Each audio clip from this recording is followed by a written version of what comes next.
Muy buenas noches y bienvenidos a Signo Pesos, la economía al alcance de su pantalla. Estos son los temas claves de hoy. Últimos intentos para llegar a un acuerdo. La ministra de Trabajo, Gloria Inés Ramírez, convocó de nuevo a los gremios y a las centrales obreras. Mañana tratarán de acercar las propuestas de reajuste. Analizaremos las posibilidades con la directora de ACOPI Bogotá, Alejandra Osorio. Ecopetrol rumbo a una transformación. Las directivas de la petrolera colombiana realizarán una asamblea extraordinaria en enero a fin de aprobar unas reformas estatutarias. ¿En qué consiste la propuesta? Analizaremos el tema con el exministro Juan Camilo Restrepo. Exitosa adjudicación del Internet 5G. 5 compañías se encargarán desde enero de montar la infraestructura para llevar el Internet más avanzado a todas las regiones. El ministro Mauricio Liscano nos cuenta cómo será este proceso.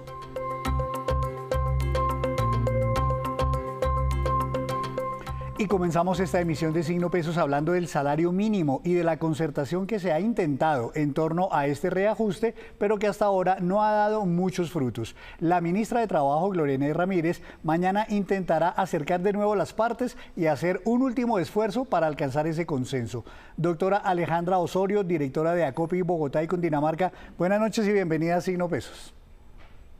Muy buenas noches, Henry, para ti y para toda la audiencia.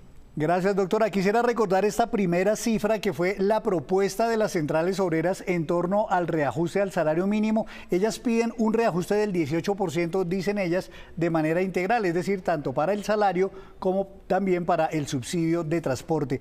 Que usted sepa, doctora, ¿esta cifra se mantiene o ya eventualmente las centrales obreras rebajaron esta pretensión inicial?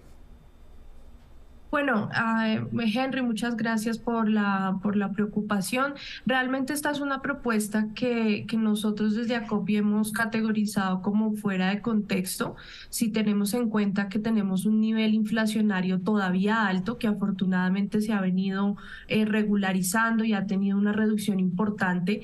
La noticia de la disminución leve pero significativa de la tasa de interés que realizó el día de ayer el Banco de la República también es una muestra en el camino de poder reactivar la inversión y reactivar la demanda y darle la posibilidad de regresar ese poder adquisitivo a los consumidores en miras a la reactivación económica que se necesita, que pues no ha venido dando muy buenos signos de recuperación hoy la economía colombiana, que presenta signos negativos. En ese contexto, las centrales obreras, entiendo, han insistido en mantenerse en esta propuesta inicial. Sin embargo, como se menciona, habrá unos intentos en los días próximos por llegar a un acuerdo, como es lo saludable o lo óptimo en una negociación que pues finalmente afecta al conjunto de la economía, tanto al sector de los empresarios y de la producción, pero también, por supuesto, al sector de los trabajadores, que son quienes finalmente entran a generar el consumo y, por tanto, a dar esa reactivación que necesita la economía. Los empresarios, por su parte, no presentaron inicialmente ninguna propuesta, digamos, ninguna cifra concreta de reajuste. En la tarde de hoy tuvieron o tenían programada una reunión con la ministra de Trabajo para ver si ya se animaban a ofrecer una cifra concreta. ¿Sabe usted si la ofrecieron, doctora Alejandra? En este momento no hay una cifra concreta. Lo cierto es que, repito, la noticia de ayer de la reducción de la tasa de interés por parte del Banco de la República es un signo para la economía y también manda un mensaje para que la mesa de negociación pueda tener en consideración todas las variables que están en juego y que con ello no vayamos a generar un mayor efecto inflacionario en aquellos productos que están indexados al incremento del salario mínimo. En ese sentido, la inflación para el cierre del 2023 cerró en 9,8%, la productividad fue negativa y sobre la base de ese piso estaría la negociación con un máximo sugerido en este momento por el Ministerio de Hacienda de hasta 2 puntos por encima, que estaríamos hablando de llegar hasta el 12%. Sin embargo, todavía no hay una cifra oficial planteada por parte de los gremios económicos, pero digamos que sería como el rango razonable en el cual podría moverse la negociación. Claro, y de todas formas, entre 12% y 18% que piden los sindicatos, pues hay 6 puntos de diferencia que de todas maneras son mucha plata, ¿no? Es decir, aparentemente no sería mucho, pero es que cuando hablamos ya de los millones de trabajadores que deben ganar un salario mínimo y todo lo que genera este incremento, pues ahí es donde se empieza a ver como las angustias de los empresarios, ¿verdad?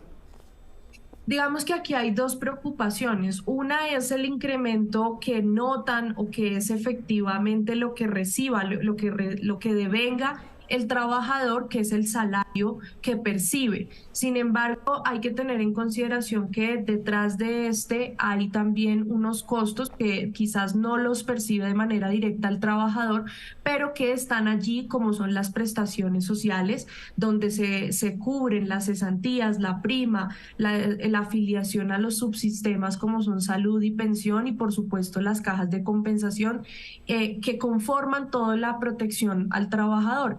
Estos son costos indirectos que se incrementan una vez incrementa el salario mínimo.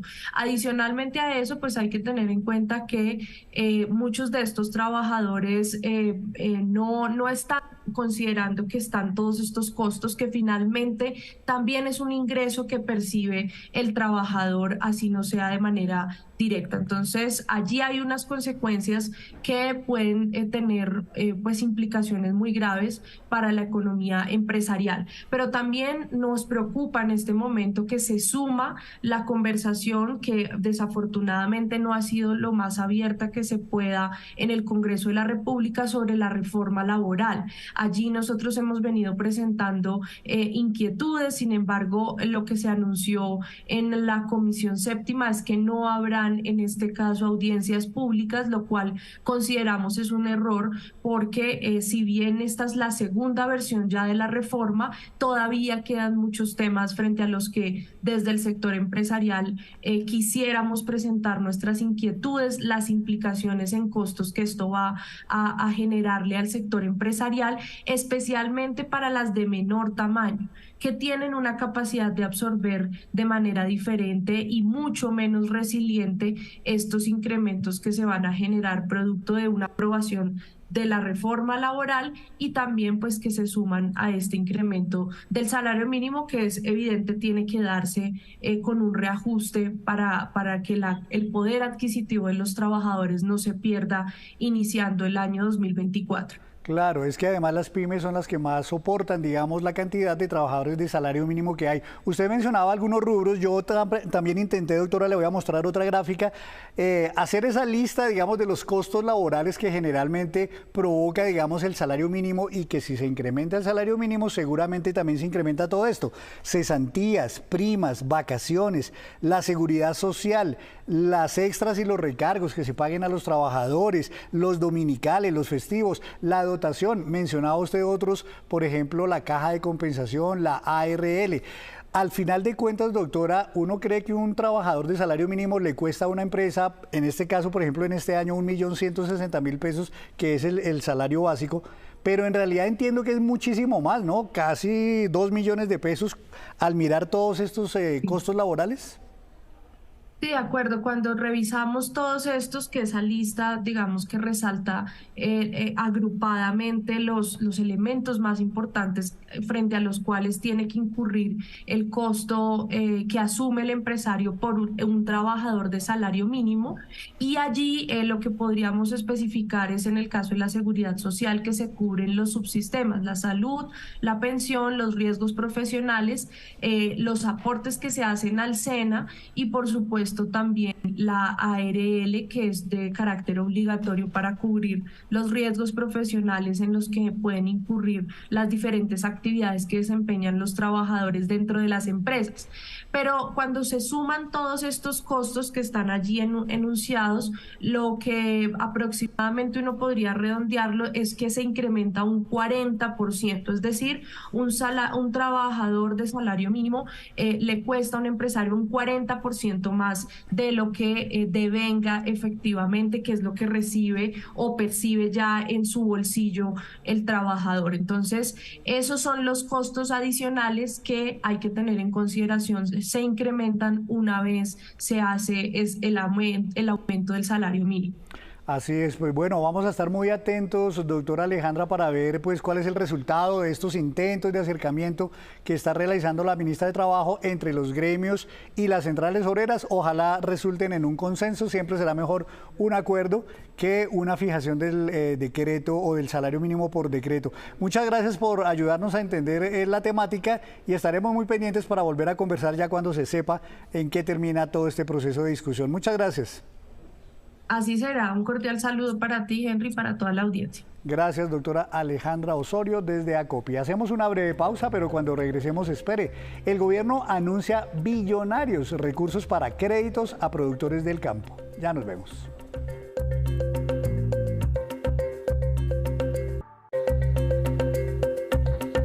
Gracias por continuar en Signo Pesos. Ecopetrol convocó para el 10 de enero a una asamblea extraordinaria de accionistas con el fin de hacer una reforma estatutaria. Doctor Juan Camilo Restrepo, exministro de Minas y exministro de Hacienda también. Buenas noches, bienvenido a Signo Pesos, doctor.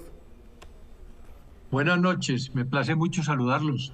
Doctor Juan Camilo, todo indica que esta reforma estatutaria sería la que permitiría la intención del gobierno de transformar a Ecopetrol en una empresa ya no solamente petrolera, sino de todo el sector de la energía. ¿Considera usted que efectivamente es así? ¿La asamblea será para eso?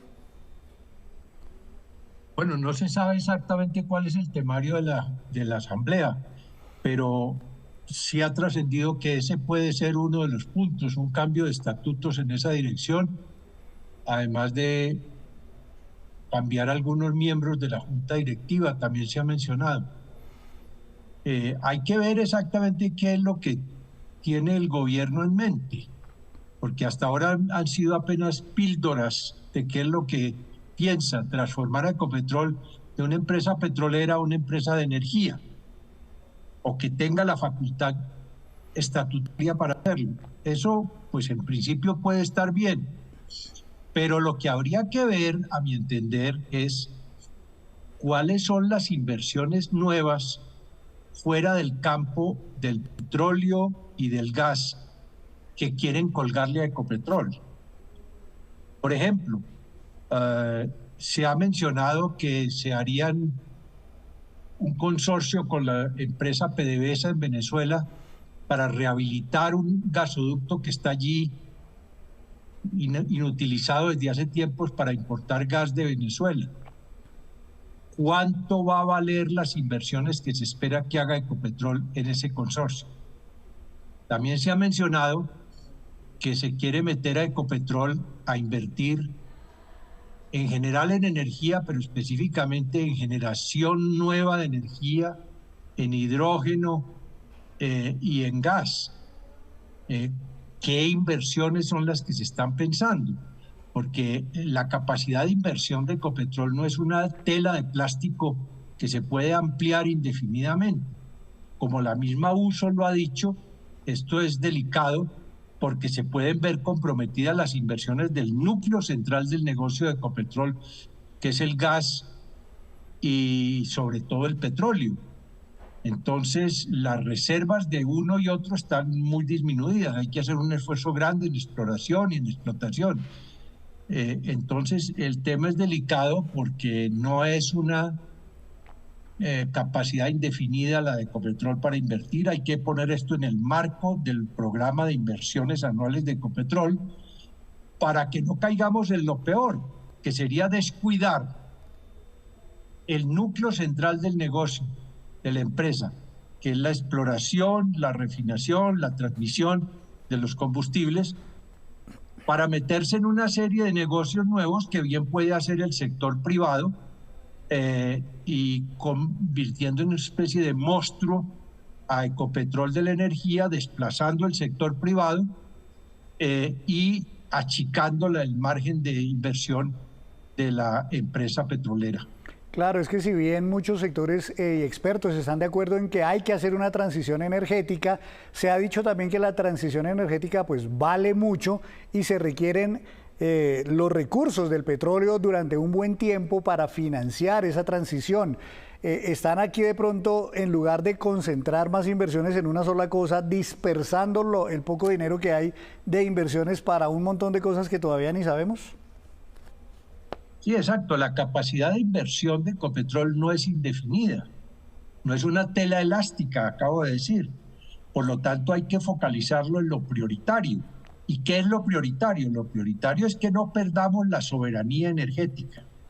Lo prioritario es que nuestras reservas de gas y de petróleo no lleguen a niveles en donde caigamos en la necesidad de importar, perdiendo la soberanía energética. Si al lado de eso se pueden hacer algunas otras inversiones sin comprometer el plan de inversiones de Ecopetrol, pues santo y bueno, pero eso lo tiene que aclarar el gobierno, que no caigamos en el capricho o en el espejismo de que Ecopetrol sirve para todo, para hacer todo, porque no termina haciendo nada, sino dispersando innecesariamente unos recursos que son finitos. Claro, y la opción cuando los recursos son finitos es endeudarse, pero aún en endeudamiento Ecopetrol también, como todas las empresas, seguramente tiene una capacidad limitada. Tiene una capacidad limitada que es una función de sus ingresos. No podemos lanzar a Ecopetrol en una carrera alocada de endeudamiento porque le puede pasar lo que hoy le está pasando a Pemex de México, que está agobiada hasta la coronilla de deudas y ha perdido mucho de su solvencia financiera. El problema, doctor Juan Camilo, es que el gobierno sigue siendo mayoritario accionista de la compañía Ecopetrol, aun cuando es una empresa mixta. Eso da un margen muy amplio para que el gobierno tome decisiones a voluntad en esa asamblea. Sí, el gobierno es mayoritario, pero no hay que olvidar tampoco que Ecopetrol, precisamente por ser una empresa de economía mixta, tiene 400 o 500.000 accionistas medianos y pequeños, grandes también, a los cuales se les debe prestar toda la atención, y la gobernanza de la empresa tiene que mirar no solo los intereses del socio mayoritario, sino también de los menores. De manera que el número de accionistas no es despreciable, son 400.000, acabo de decir, y el deber fiduciario del administrador y de la junta directiva de Ecopetrol es velar no solamente por lo que el gobierno dice tener como uno de sus deseos, sino cuáles son los mejores intereses de la empresa como un conjunto. Pues mire usted que también incluso hay polémica por el precio de la acción de Ecopetrol. El presidente Petro hoy trinaba diciendo que durante el gobierno anterior se desvalorizó la acción de la empresa y que en este gobierno se ha venido valorizando. Cuando uno mira las gráficas, la verdad es que no es así. Ecopetrol hace un año, un poco más que asumió el nuevo gobierno, estaba por los lados de 2.300 pesos, hoy sigue por esos mismos niveles. Estuvo en alguna época en 5.000, pero eso fue hace muchísimos años. De manera que tal vez a los inversionistas y a los accionistas interesados en esta acción no les gusta mucho todo lo que está pasando alrededor de esta compañía. Sí, yo he oído y leído argumentos precisamente en contrario de lo que aduce el presidente Petro. Una empresa petrolera hay que mirarla a mediano plazo, no en el cortísimo plazo, porque en el cortísimo plazo sus precios pueden subir o bajar, sus utilidades subir o bajar muy bruscamente dependiendo de las cotizaciones internacionales del petróleo. Pero a mediano plazo hay que concentrar a Ecopetrol en el núcleo central de su vocación. No la podemos poner a hacer de todo, porque esas otras cosas las puede hacer eficientemente el sector privado. Sector privado al cual se le puede controlar, no es que quede con libertad de hacer cualquier cosa, pero lo peor que podríamos hacer es meternos en un modelo estilo PDVSA, en que en Venezuela pusieron a hacer de todo a PDVSA hasta que la reventaron. Claro, y hay también además otro problema que por estos días ha tenido mucho ruido y es los negocios, digamos, no muy claros en que se ha metido el presidente de Ecopetrol, Ricardo Roa. Parece ser que eso también de alguna manera pues afecta la imagen de la misma compañía petrolera, doctor Juan Camilo. Pues sí, esos son unos cuestionamientos que le han hecho en momentos anteriores a su designación como gerente de Ecopetrol, pero de todas maneras ese tipo de cuestionamientos son malsanos y no caen bien dentro del mundo de las inversiones y de los bancos, ver una compañía que debería estar por encima del bien y del mal, inmersa en cuestionamientos a su más alta cabeza. Pues esperaremos, doctor Juan Camilo, unos días a ver si el gobierno hace claridad sobre exactamente qué tipo de reformas estatutarias son las que quiere introducir en Ecopetrol en esa asamblea del próximo 10 de enero. Lo volveremos a consultar cuando ya haya mucha más claridad sobre las pretensiones. Muchas gracias, doctor Juan Camilo. Bueno, que estén muy bien, me place saludarlos. Muchas gracias, doctor Juan Camilo Restrepo, exministro de Hacienda y también de Minas y Energía. Es hora de una segunda pausa y ya les contaremos que hay conato de crisis en las cámaras de comercio del país. Ya nos vemos. Gracias por continuar en Signo Pesos. Una noticia muy importante que tiene que ver con el Internet para todos los colombianos se registró hoy. El gobierno logró de forma exitosa adjudicar los bloques para la operación de esta red, que es la más avanzada y permitirá contar con un Internet muchísimo más veloz, lo cual abrirá oportunidades de mejores servicios en la mayoría de sectores de la economía. El ministro de las TIC, Mauricio Liscano, explica cómo fue este proceso y cuáles fueron sus resultados. 5G es una realidad. Este ministerio hoy acaba de adjudicar a través de una subasta transparente y pública la tecnología de 5G y se constituye en uno de los principales logros del gobierno del cambio en este 2023. Como ustedes bien saben, durante 8 meses hicimos todo un trabajo arduo que hoy terminó con 5 participantes, Concel, UOM, la Unión Tigo Telefónica y Telcol, donde ofertamos 320 MHz en bloques de 80. Transcurridas 9 rondas, insisto,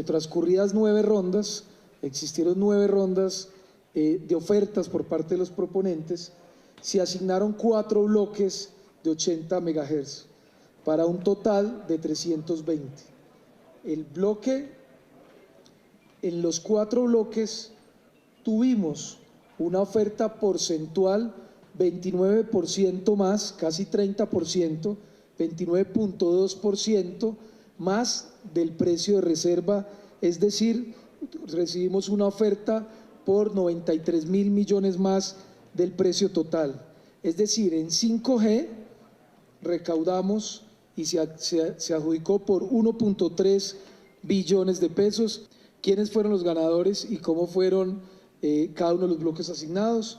El primer bloque fue asignado a la Unión Temporal Tigo y Movistar por 318.306 pesos.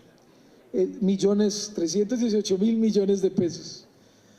El bloque 2, que fue adjudicado a WOM, se adjudicó por 318.340 millones de pesos.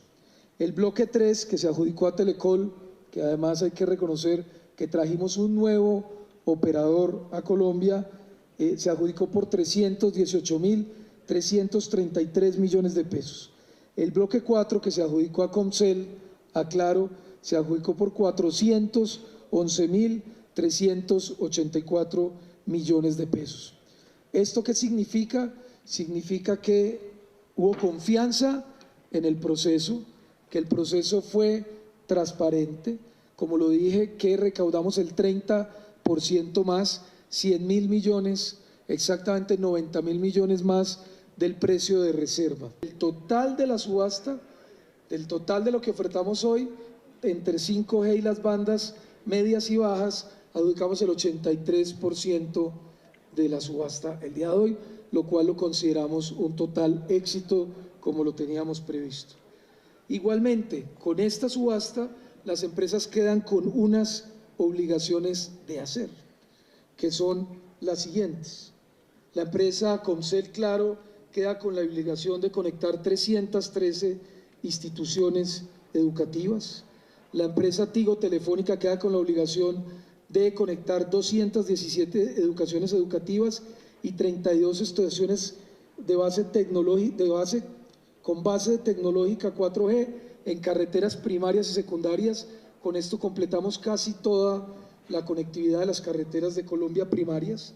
UON queda con la obligación de conectar 318 instituciones educativas, 24 estaciones en carreteras primarias y secundarias, y Telecol queda con la obligación de conectar 343 instituciones educativas con 11 estaciones en carreteras principalmente secundarias. Es decir, además de los recursos que vamos a recaudar, además de los recursos de la tecnología que va a llegar a Colombia, pues vamos a tener también como unas obligaciones de hacer unos compromisos sociales de parte de las empresas. Entonces 5G es una realidad, como ustedes ya lo hemos dicho varias veces, va a beneficiar enormemente a los ciudadanos, especialmente en velocidad. Vamos a tener mucha más velocidad de descarga y de subida. Las pruebas nos han dado que podemos tener velocidades muchas veces entre 30 y 40 veces más en velocidades de descarga. Algunas veces hemos llegado a 50 y en velocidades de subida pues también vamos a tener unas velocidades mucho más amplias, y vamos a desarrollar todo un ecosistema que lo hemos dicho de telemedicina, de robótica en las empresas, en puertos, en manufacturas, en aprendizaje virtual, en todo lo que tiene que ver con muchas otras cosas, metaverso, realidad virtual aumentada, etcétera. ¿Cuándo empieza a implantarse esta tecnología? Pues cuando tenemos el cronograma de arranque es el 1 de febrero, porque en enero pues tenemos que hacer todavía unas pruebas técnicas para ya entregar la adjudicación real por cada una de las bandas que ellos hicieron, y pues en febrero ya empezará el despliegue de la tecnología. Como lo hemos dicho, en los próximos 36 meses llegaremos al 54% de la población colombiana. Y otro dato importante que entregó el ministro Mauricio Liscano es que los actuales celulares inteligentes soportan la tecnología 5G y no habrá que cambiar entonces equipos. Los que no tengan ese soporte de 5G pues seguirán utilizando el Internet 4G o 3G que ya tenemos en el país. Y también dijo que no habrá incrementos en las tarifas gracias a la competencia precisamente entre esos 4 operadores de la nueva tecnología de 5G. Y en otras noticias les cuento ahora cuál es la cifra económica del día. 26 billones de pesos y corresponde a los recursos que destinará el gobierno nacional para otorgar créditos al sector agropecuario durante el próximo año. Habrá beneficios especiales para las familias campesinas y pequeños productores del campo. Para este segmento se destinarán hasta 5.5 billones de pesos en financiación. Y hay amenaza de crisis en las cámaras de comercio del país. El presidente de la Cámara de Comercio de Bogotá, Ovidio Claros, amenazó con desafiliarse de Confecámaras, decisión que tomarían también otras cámaras de comercio. Todo ante las grandes diferencias que tienen por el manejo de esa confederación. A última hora se acordó buscar soluciones. En el día de hoy tuvimos la reunión con el presidente de Confecámaras y efectivamente hemos llegado a una conclusión.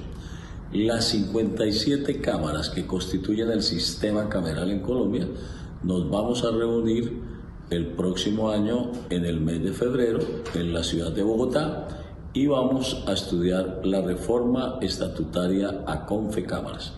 Ahí vamos a encontrar esos niveles que queremos nosotros, que los que hemos propuesto y que efectivamente nos darán lugar a que todos quedemos tranquilos.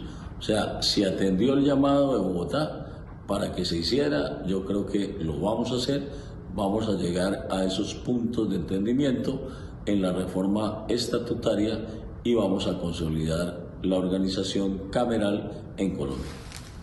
Les presento ahora los indicadores económicos que usted debe conocer antes de irse a dormir.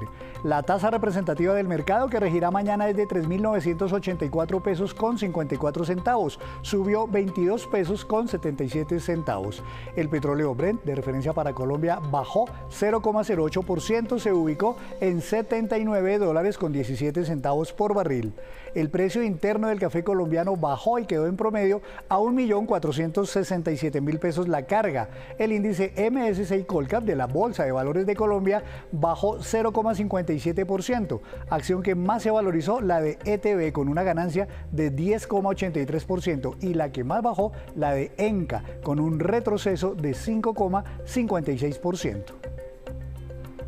Antes de despedirnos, los dejo con este dato. La champaña, como usted sabe, es un licor muy tradicional a la hora de hacer diferentes brindis en las fiestas especiales, incluyendo Navidad y Año Nuevo. Y los países que más importan este licor son estos, medidos por millones de botellas importadas al año.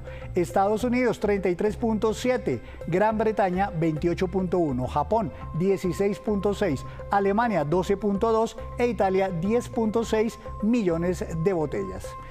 Y así terminamos por hoy. Los esperamos mañana con una nueva emisión y toda la información económica que usted necesita saber. Esto es Signo Pesos, la economía al alcance de su pantalla. Buenas noches.